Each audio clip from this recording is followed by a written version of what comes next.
Is it Alanna? Sweet, thanks. We're professional here. Alanna Murray, will be showing two of her films. One is an adaptation of Death Note, and another is a short film called Let's Cook, C-U-K. And we'll be having her on after the films to interview her right here. So without further ado, let's roll the films.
All right.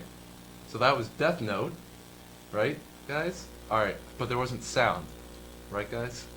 So, if you want to catch that video, it will be on the PTV Vimeo, or you could just go to Alanna's Vimeo. She's here right now. I don't know if she's in the frame, but she is. But if you want to see her video, there's Alanna Murray's Vimeo. So check that out. Did we play the next video? Not yet? Are they still figuring that out?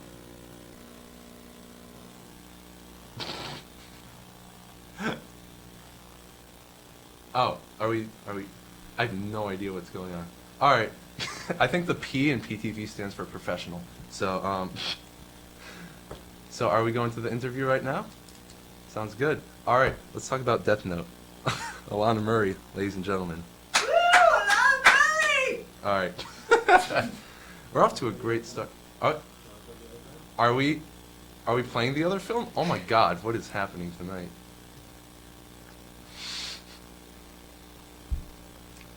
You don't get this kind of quality. What? We're talking about Death Note. You don't get this kind of quality anywhere else except on Film Talk Fridays on Mondays, ladies and gentlemen. So without further ado, Alanna Murray, welcome. Thank you. So I'm wondering, Jesus, this is off the rails quickly. So I was wondering, why did you choose to adapt Death Note, like out of all things? Oh. Got a text of my friend who's by the TV screen. Alright. People. Okay, All right. basically, our assignment was to take an inciting incident from, like, anything, like a movie or a book or anything. And, Alright. I thought it was an interesting one that was in Death Note, which is this kid gets a notebook that says you can kill anyone. Alright. And it's a manga and also a TV show, right? Yeah. Alright, so are there any like differences between the manga and the TV show at all? There definitely are. Alright, which one's like closer to your film? Because I'm guessing in the manga and TV show the character doesn't kill herself immediately. I have to say, mine is not close to either. Really? Yeah. I was wondering, like, why did you just like choose like to have that twist? Like, why did you want to? Was there gonna be more originally, or did you like say like, oh, we should kill off the main character first? Like, was that like your initial idea for that? It was, because I thought it was interesting, like, maybe if someone had the choice to just easily off themselves, then Yeah. maybe they would. Yeah. So I'm wondering, like, this might sound really like depressing, but I'm wondering, are there like any aspects of the character that are a reflection of yourself? I mean, I really hope you don't want to like kill yourself or Oh, no. anything. No, I don't see it as that. I just saw it as just kind of like a satire, Alright. in a way. Yeah. Well, it felt very like a nihilist film. Is that like what you're trying to do? Because it's very like nothing matters, and like the part where Death, I don't know, you couldn't hear it at home, but there's a part where Death is like, there's no heaven or hell, it's just death. Like, it's very morbid and nihilist. Is that something in both like the original source material, or is that just in your film? No, to be honest, I think the series is pretty nihilist and Alright. pretty existential when it goes to life and the value of life. Huh. So there was an idea in there that I found that I wanted to pick out, but it wasn't like that cut and dry. Yeah. Kind of like no one matters. Yeah. Does that reflect your own ideas of like religion or death or anything, or? No, I would say so. Alright. I just wanted to make something funny. Alright, yeah, I love it at the end where he's, because like for the most of the film it's not serious, but it's not like over the top hilarious, but when she like kills herself, it's like, horse fuck, like I love that. It's so like I whispered it because I'm timid and scared to say bad things on the air, but Oh, this is your show. yeah, right, just say horse fuck. Alright, there you go, ladies and gentlemen. You heard it here first. But yeah, I'm just like wondering, was it originally like your film gonna be a comedy, or was it originally like more serious? But then you're like, yeah, fuck it, just make it a comedy.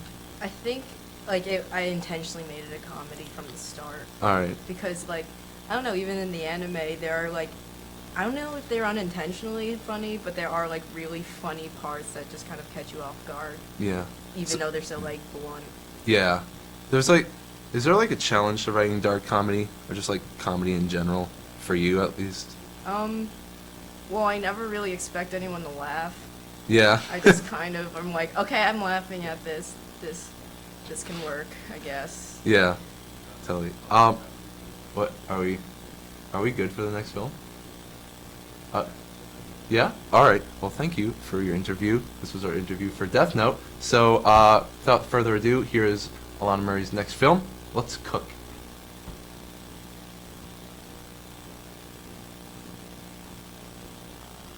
There.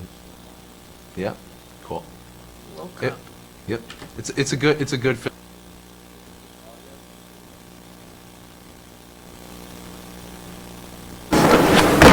My name is Milo. Let's cook.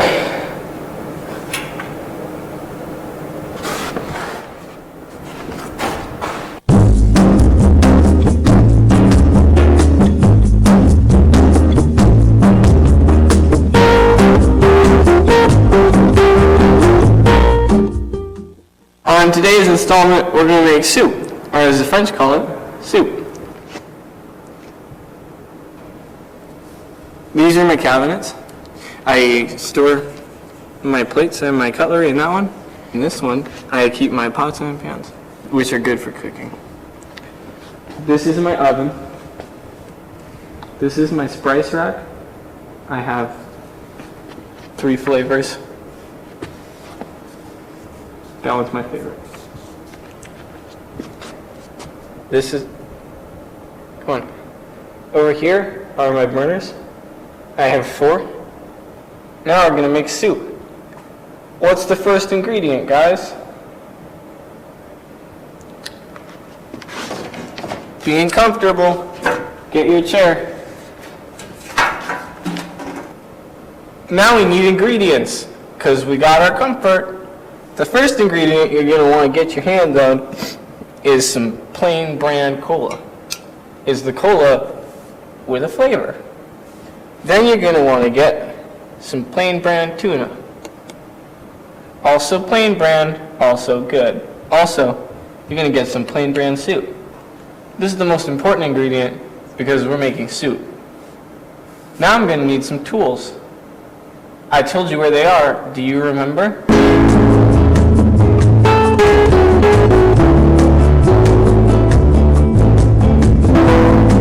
The pot. You're right. Here it is in the cabinet. You're going to want to take your cola and you're going to want to empty the whole thing into here. Let me break down how to do this part.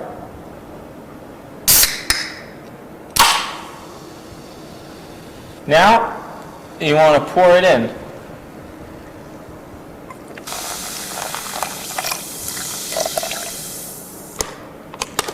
Don't forget to recycle. Next, you're going to empty the soups. This comes with the same tool, but it's not a good one. If you use that, you're going to lose all the fresh. Oh, I forgot. You don't want to get messy.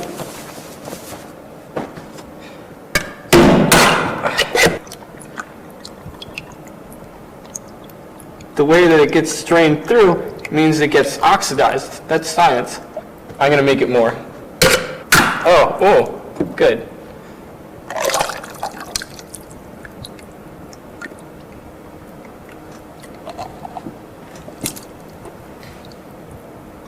Now, you're going to want to put it on your big burner, and it's going to get real hot.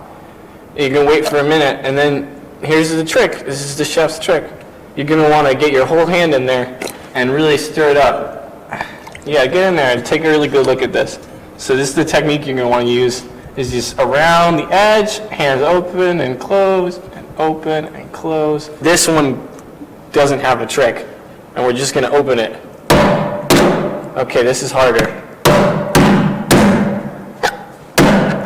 This one we might need a different tool.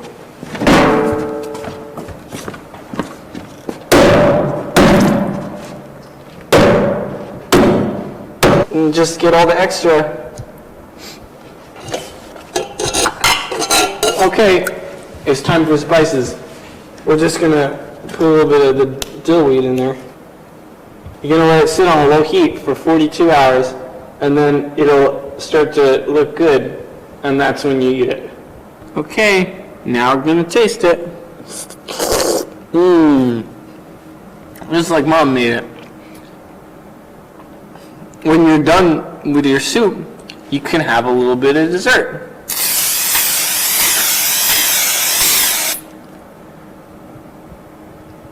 Well, this has been Milo Cooks. A cup of flour, a pinch of salt, and sometimes I wonder why it's all my fault. I think I know that it will be okay, because I learned how to cook a nice little soup from Milo today. You start with a can of cola, Coca-Cola, can of cola, Coca-Cola, a little tuna, a little can of soup.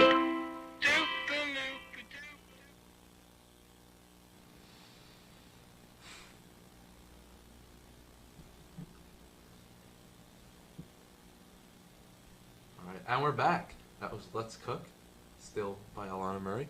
And we're going to do an interview about that, because that's how we do things. So first question.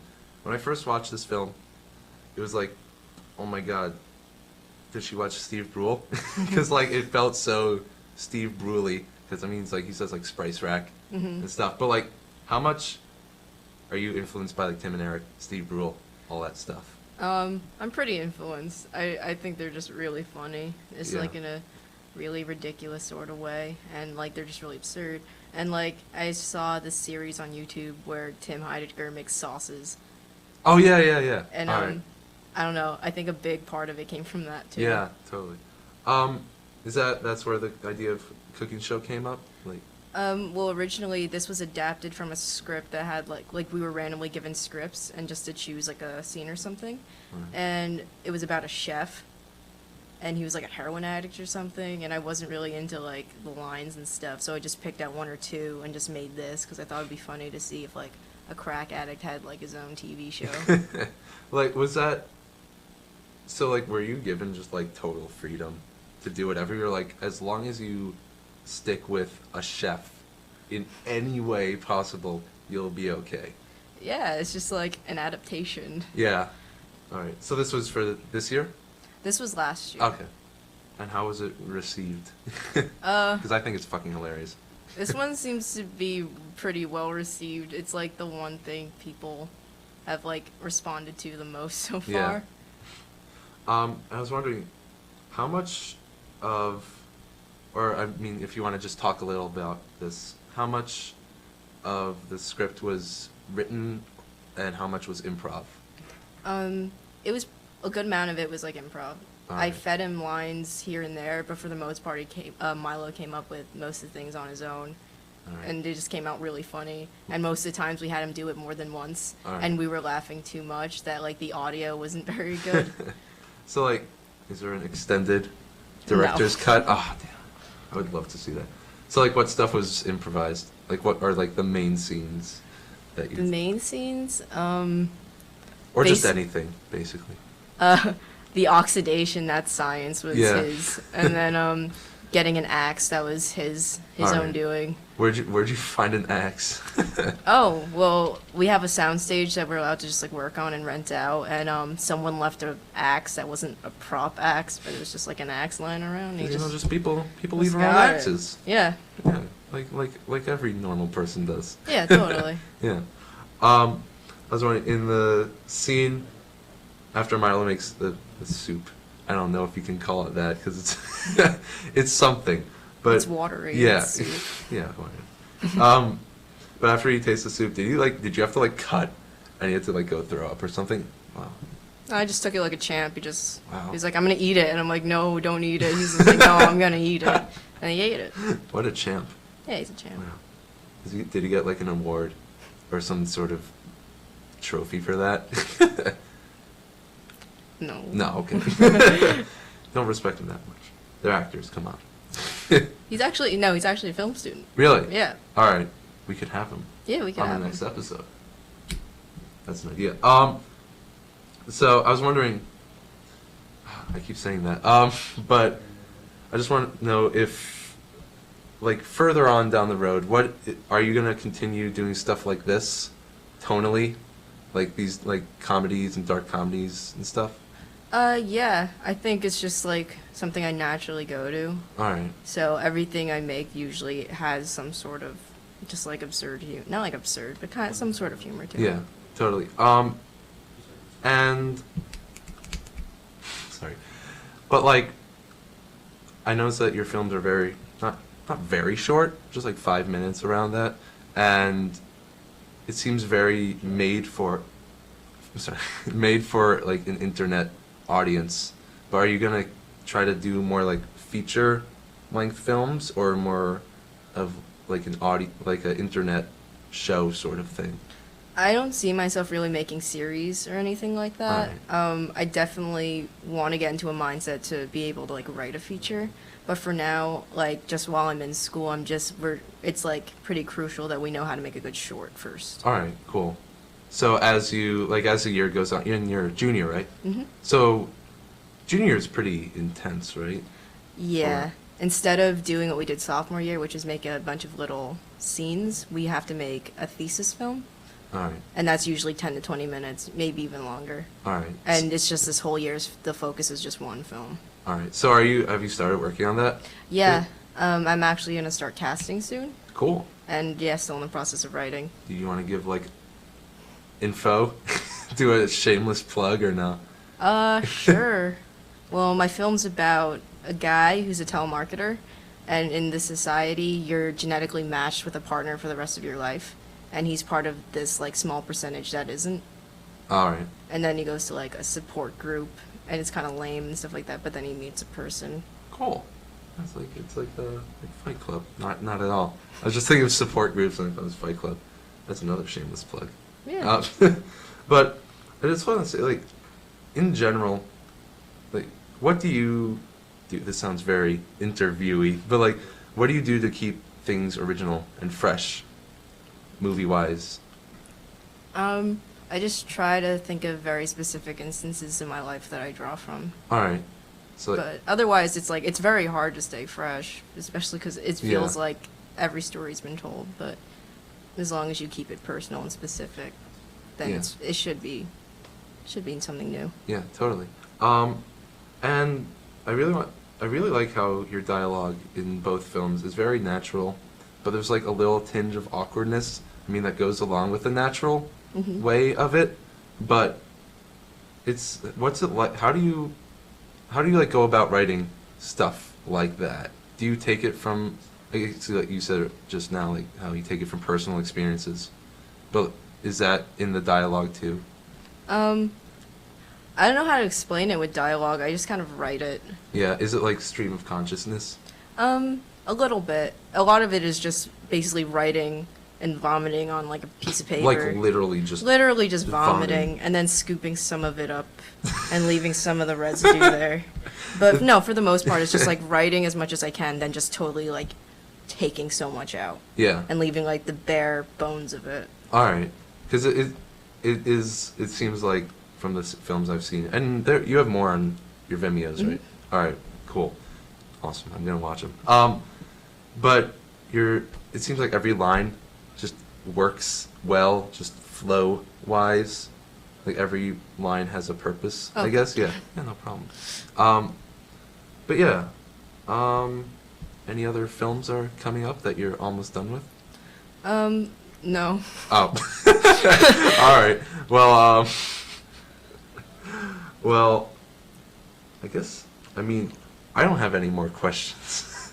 Not as a disrespectful thing, but I mean, I really love your films. Thank you. I really enjoyed our interview, and I hope see how I typed that in? That's very good. Thank you for staying tuned for this very, very, very messy episode Film Talk Fridays on Mondays. I'm Joey Katz. This is Alanna Murray. And next week we will have another person and some more films. Will Miller. What? William Miller. Is it William Miller? It's William Miller. Soon. All right. Until next week, have a good night, guys, and watch some movies.